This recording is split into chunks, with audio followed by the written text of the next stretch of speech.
Tonight we've got a headphone special. We're going to be looking at the Rolls-Royce in the headphone world, the new T+A Solitaire P Headphones and the HA200 Headphone Amplifier.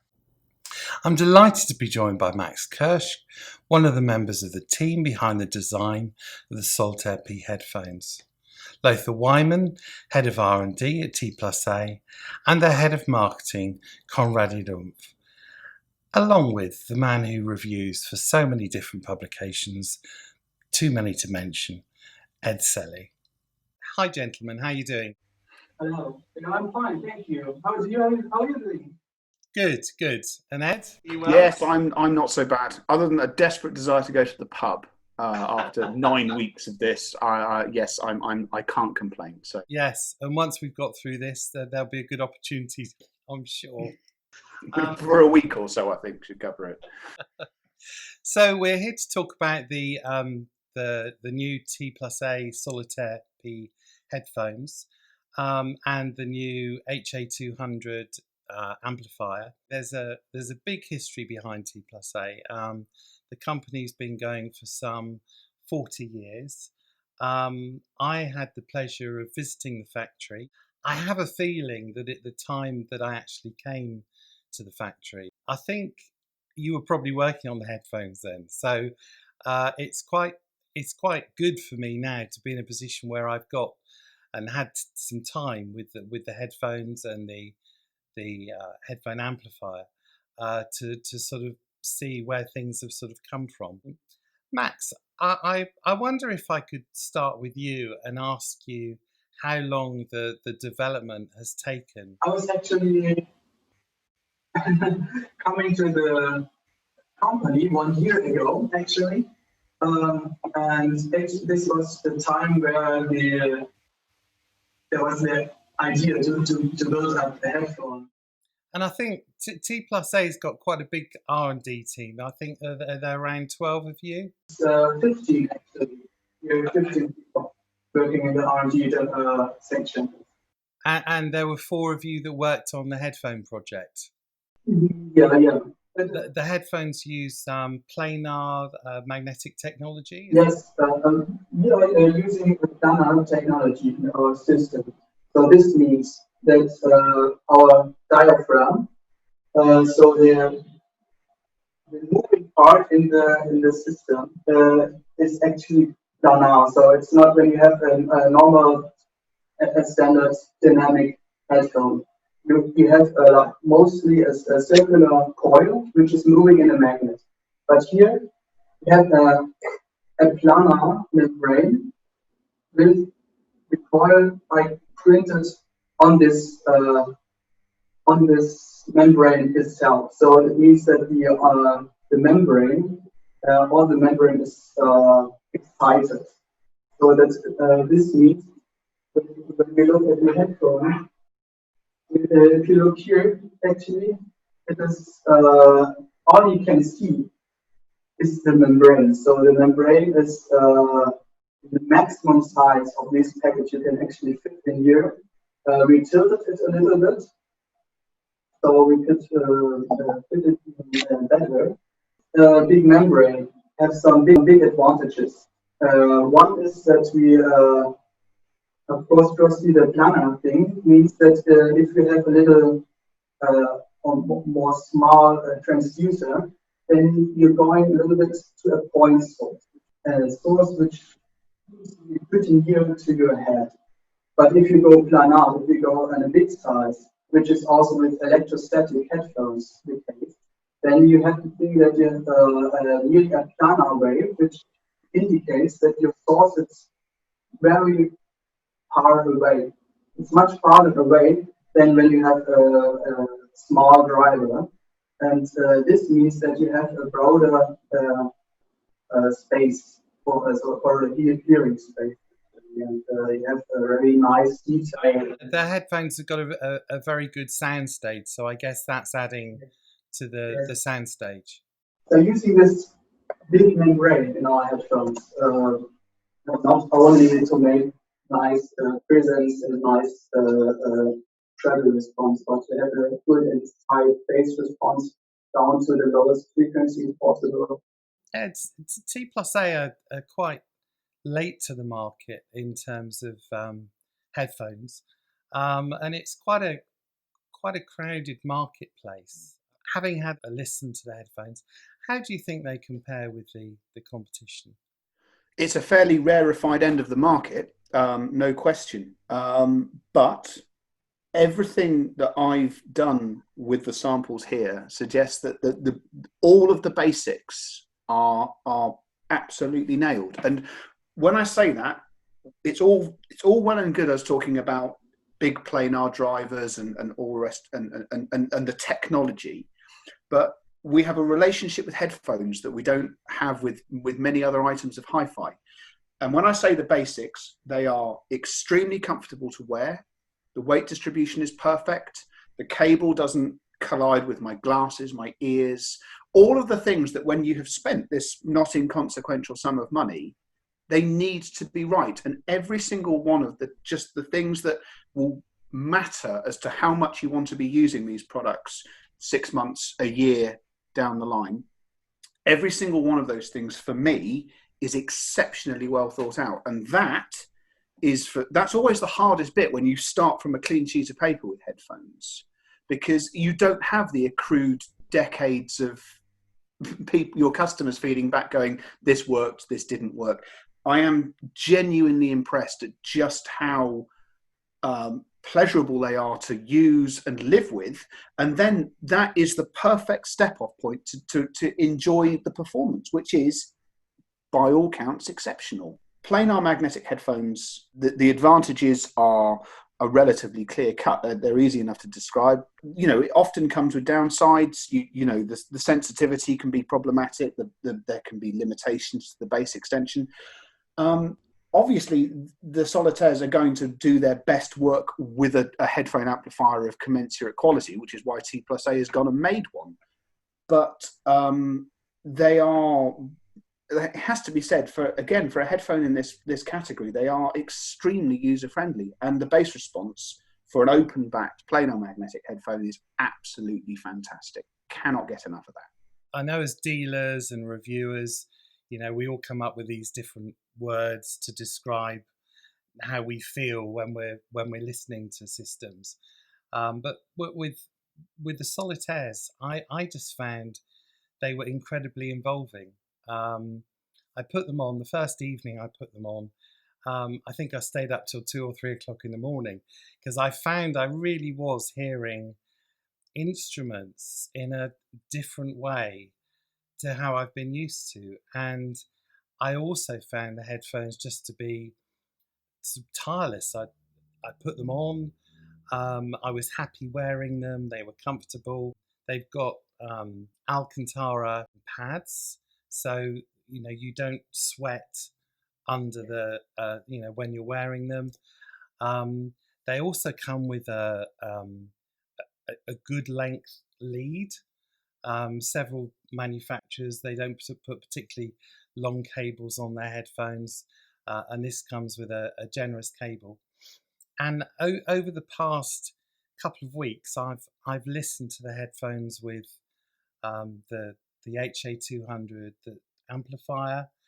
I've listened direct from a streamer, and I sometimes use one of these little Bluetooth adapters, which is the latest Bluetooth, and there's a 3.5mm jack in there, so I put an adapter lead in, and I listen to the headphones through here as well, and I was really surprised that something like that could drive a pair of planar magnetic headphones, but even with that, they sounded really good.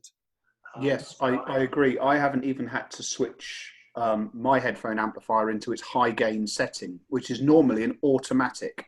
The moment that I take delivery of a planar design, it would be a default thing to do. And I confess, the only reason I know it works fine in low gain setting is because last night I actually forgot to put it in.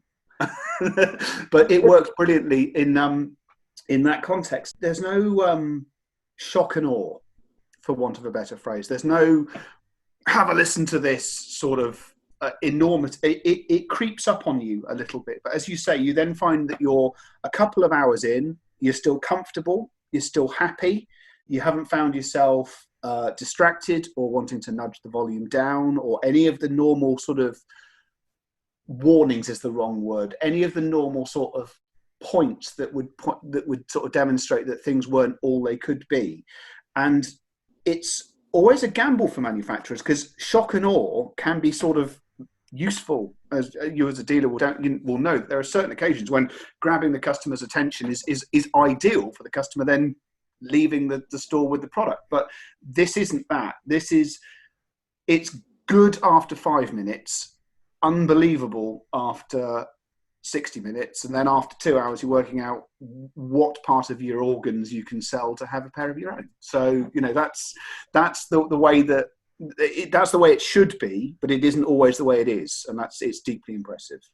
Yeah, I think there are a lot of products out there that do that, have that initial impression, and you think, oh, that sounds good, and then after half an hour or an hour you're starting to tire of that sound. But I just found these incredibly smooth and just very revealing. We touched on price. £5,000 isn't an inconsiderable amount of money.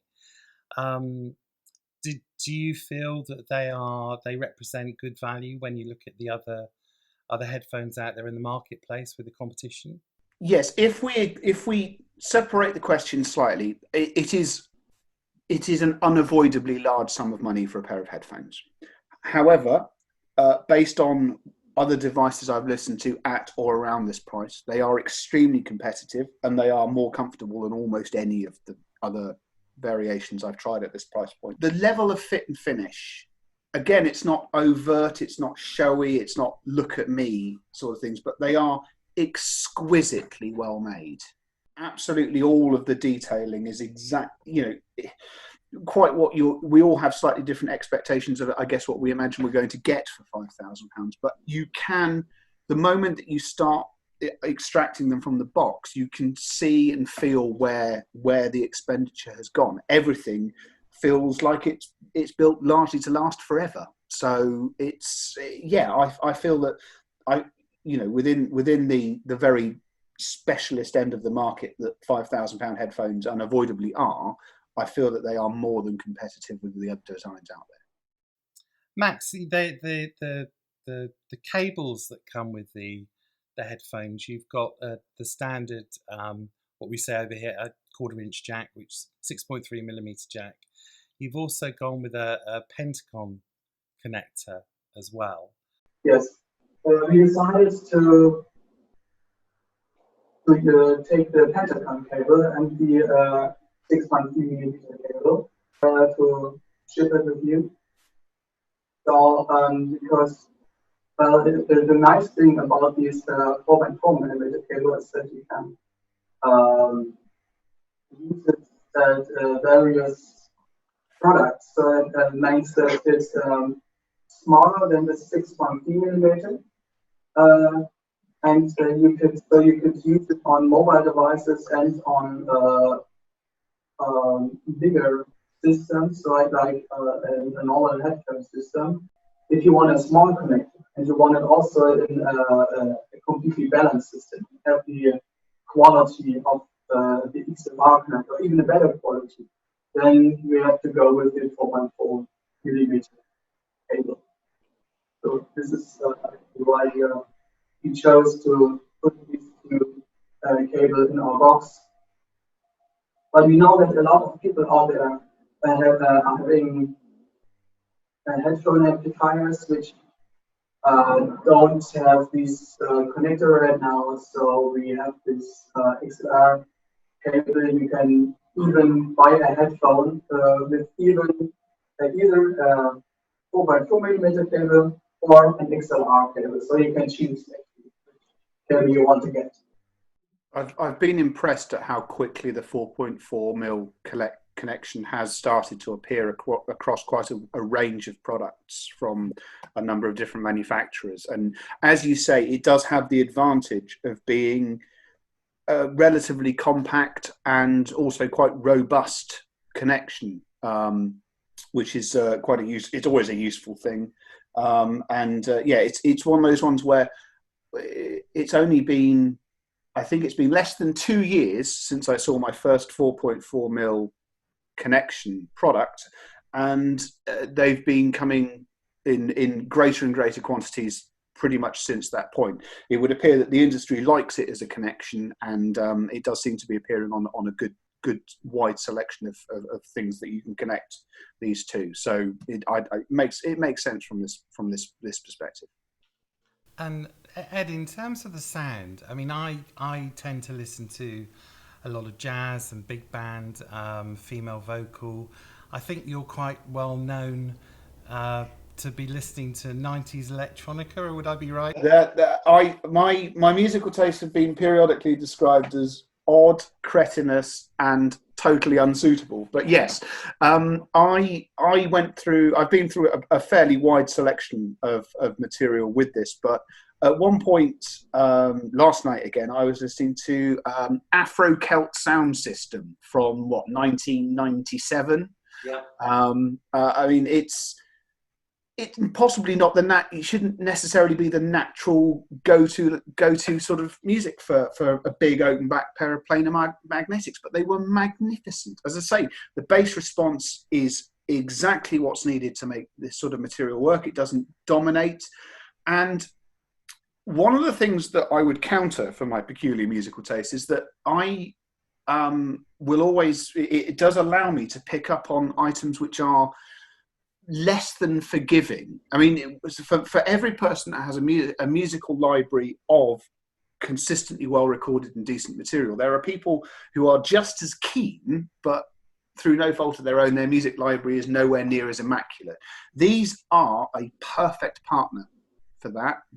If you give them a magnificent recording, and I've been playing about with some of the high-res material. There's a Dead Can Dance concert I use routinely for things like this. It's still simply one of the best recordings I've ever heard.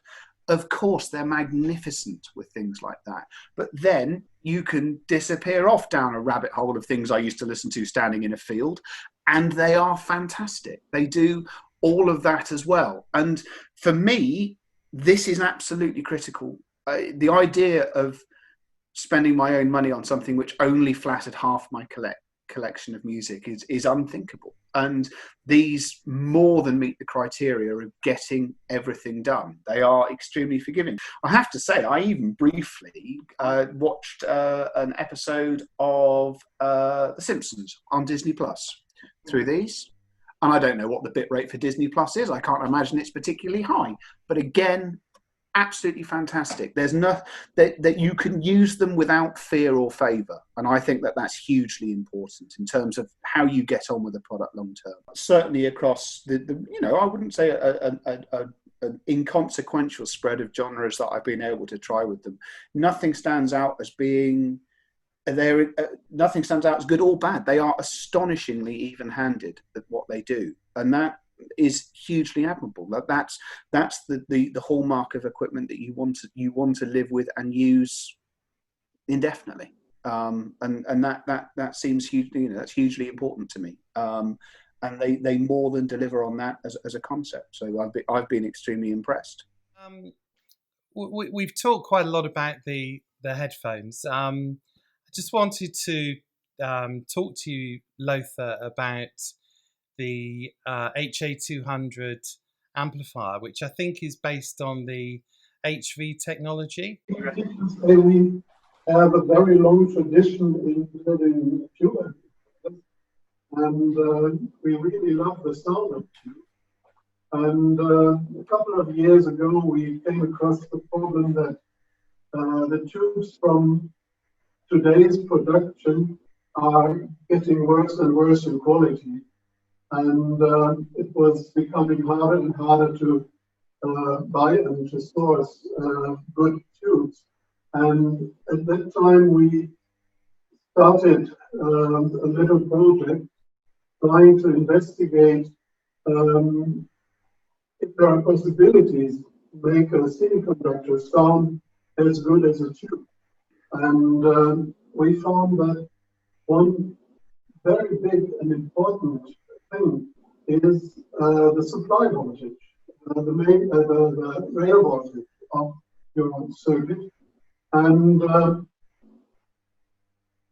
by very simply said, the higher the rails voltage, the more linear your amplifier gets and the less distortion you have. This is because the transfer function of the amplifying element gets more linear when you operate this element on very high voltages. And this is exactly what is done with tubes. You operate on 200, 300 volts rails voltage, and this makes them operate very linear. And we tried to do the same thing with transistors, and we found that transistors behave in the same way. If you operate them really on high voltages, then they get very linear, and you can build very linear amplifiers with them without the need of applying high amounts of feedback. And this in the end leads to a very tube-like character of our high voltage amplifiers. And this is what we wanted to achieve. So we first introduced HV technology in our HV series, but now we come to the point where we use this technology also for the smaller in size but very high quality products like the HA200, for example. And when you've got low feedback and low distortion, is that basically contributing to having a low noise floor? Because I certainly notice when I use the solitaires with the headphone amplifier, the noise floor, you just sort of disappeared. Yeah, that's another point and then another effect, because we have so high voltages, we can operate at higher signal amplitude, and so the signal to noise ratio very much increases. And so we have two very good things. We have the low distortion and also a very good signal to noise ratio. The only bad thing about HV technology is that it's relatively expensive, because we have to use all these high voltage components, which are more expensive. We have to use high voltage power supplies, etc. So this increases the cost, but it also increases the quality. The main amplifier stages in the HA200, they're single-ended construction. Oh yeah. The main voltage amplifying stages are single-ended, and the output stages are pure class A. They can deliver something like 1 or 1.2 amperes in pure class A mode. So basically what we have is a very, if you like, tube-like design. Single-ended class A and high voltages, and this really improves the sound a lot. And am I right in thinking you have two signal paths, one for PCM and one for DSD? Yes, that's true. We came to the conclusion that you can optimize a signal path only for one format, either for PCM or for DSD. And in most devices on the market, either PCM is converted to DSD or DSD is converted to PCM, and then this signal is used throughout the device down to the digital converters. We did not like to do this because we think any conversion between PCM and DSD is not good, because if you convert from one format to another, you always lose information, you always lose quality. This is why we thought it's better to leave each signal untouched. So we really have two completely different and separate signals. PCM and for DSD, meaning that we also have two separate D2A converters. We have a separate D2A converter for PCM and one for DSD. And the problem is that on the market, you cannot buy at the moment a pure 1-bit DSD converter. There were pure 1-bit DSD converters in the early times of ACD, but these parts, these integrated circuits have disappeared from the market. So all converters you buy today are mainly very high oversampled low-bit PCM converters. So all the signals coming in, PCM or DSD, are converted to this, let me say, intermediate format, low-bit PCM at a very high oversample. As I said, this is something which we did not like and which we try to avoid. And this is why we developed our own true 1-bit converter, as we call it, meaning that we really leave the signal untouched and really convert the incoming DSD bit stream bit by bit without any conversion. And yeah, as I said, you can't buy this off the shelf as a ready-made integrated circuit, so we had to build everything from discrete components. Okay, and does the HA200 upsample? Yes, PCM signals are upsampled, so any incoming sample rate PCM is upsampled to 768 kilohertz per units before conversion. But DSD signals are not touched. So DSD signals are always converted natively in the form and in the format which they come in to the device. I noticed that on the rear of the amplifier, there's lots of input options. But you've also got an HDMI socket on there as well, which I was quite surprised to see. Yeah, I think not everybody needs it, so this is why we have it as an extra option. But there are good reasons to include HDMI inputs, because there are many Blu-ray players which can be used as SACD players as well.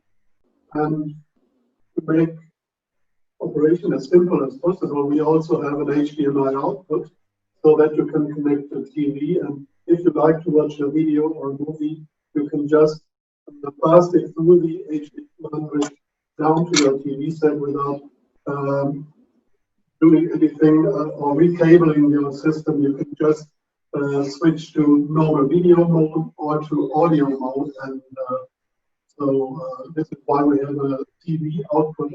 For those people who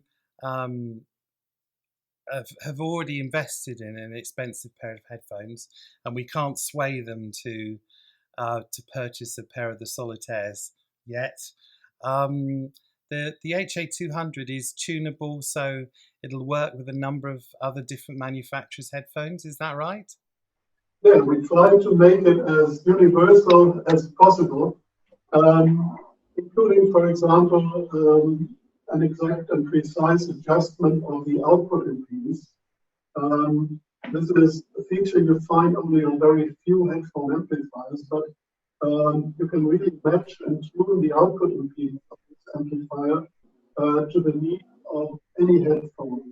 So by tuning the output impedance, for example, you can a little bit tune the sound characteristics, like of the amplifier headphone combination. So each headphone has an output impedance which it likes best, or with which it works best. And if you lower the impedance, you will normally notice that the sound of the headphone gets, let me say, more controlled in the bass, but also it gets a little bit colder. If you increase the output impedance, you can tune the sound and make it a little bit warmer and softer. And so you can, by adjusting the output, tune the sound of your headphones to your personal taste, and also, of course, you can exactly to the requirements of the Yeah, so you can perfectly match your headphones with the amplifier to get the best possible sound quality. Okay. For me, there was coming from a streaming background. Do you think there's a possibility that you might, as an update or a future model, include streaming? So maybe you could make it a Roon endpoint or something like that. So streaming is built in. well, we will introduce a streamer which has the same design as the HA200 and can be used together with the HA200. We have a very nice compact system consisting of a streamer and an amplifier. Okay, so in the future we might see a matching streamer. Yes, yes. This streamer will include everything from Roon endpoint to internet radio, UPnP, music services like Tidal, Qos, Deezer. So this will all be integrated in this streamer. But there's also the possibility to use a so-called Ethernet to USB bridge. There are a couple of these bridges on the market. And if you use this to convert music coming in from the network to USB, you can use the HA200 alone as a Roon endpoint or as a so-called NAA, network audio, together with software like H2 which I personally like very much. And so the HA200 can very easily be adapted to network source. Okay. Just going back to the headphones. One of the things that I noticed when I came to the factory was that your service department was looking after equipment that was perhaps 20 or 25 years old that people had returned for service. So I think, one of the things that we can say about T+A is that if you invest in a T+A product, you've got the knowledge that the care that's been there in building the product goes on afterwards. So if somebody wants to return their headphones for perhaps cleaning or servicing, that's something that you'll look after? Yeah, that's a very important point of our company's philosophy. You see, T+A is more than 40 years old now, and I'm proud to say that we can really service and repair every device which we ever built. So even 30, 40-year-old devices we can still repair. We have all the spare parts, and yeah, a T+A device is an investment for you and the next generation. Fantastic. Lothar, thank you very much. That's great. I appreciate you joining us. Oh yeah, thank you. I too have been quite impressed by the process of having separate DSD and PCM processing chains. I mean, you look at it and you think, well, that seems overkill, but it does seem to work exceptionally well. So it almost certainly isn't. So yeah, I mean, it's not a product that I've yet spent any time with. We'll see how that goes in the future. But if put it this way, if they're anything like as fastidiously done as the headphones, I can't imagine for a second that it's anything other than extremely impressive. This is T+A's first headphone product that's been brought to the marketplace. Are you planning to bring out some more products, perhaps slightly less expensive? Of course. When we thought of making the Solitaire P, we always had a headphone division in mind. So as Max already told you, we had 45 engineers and broad people work on the entire project. And of course, we want to make more headphones, different kinds of headphones. We won't stick to non-magnetic headphones necessarily. And there is a lot more to come at different price points, not only cheaper than the Solitaire Ps, but actually a bit more expensive as well.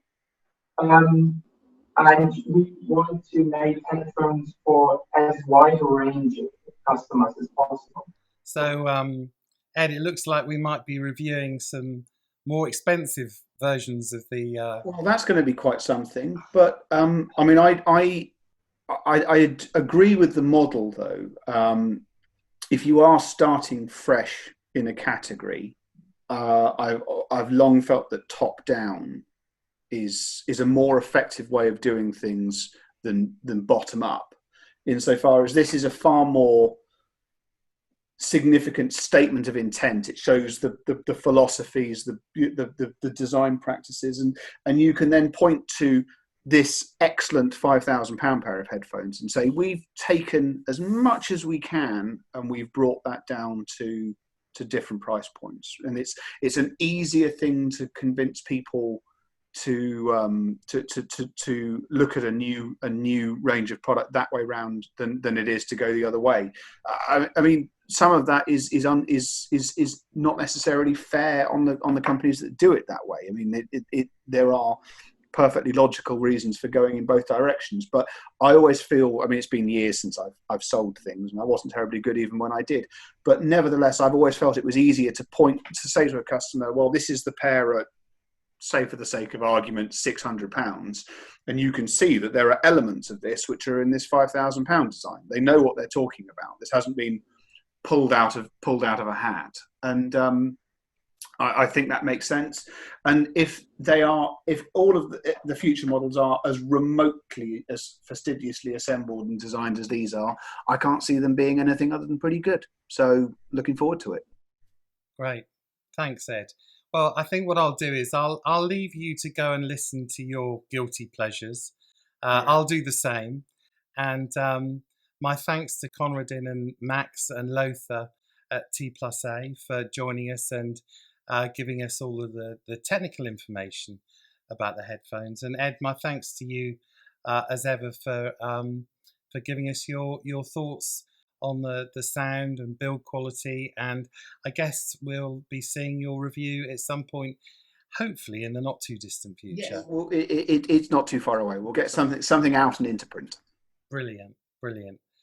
Thank you very much, gentlemen. Well, that's about all we've got time for this evening. Thank you for watching. I'll be back in a couple of weeks. If you'd like any information about the products that we've reviewed this evening, you can visit our website, ultimate-stream.live.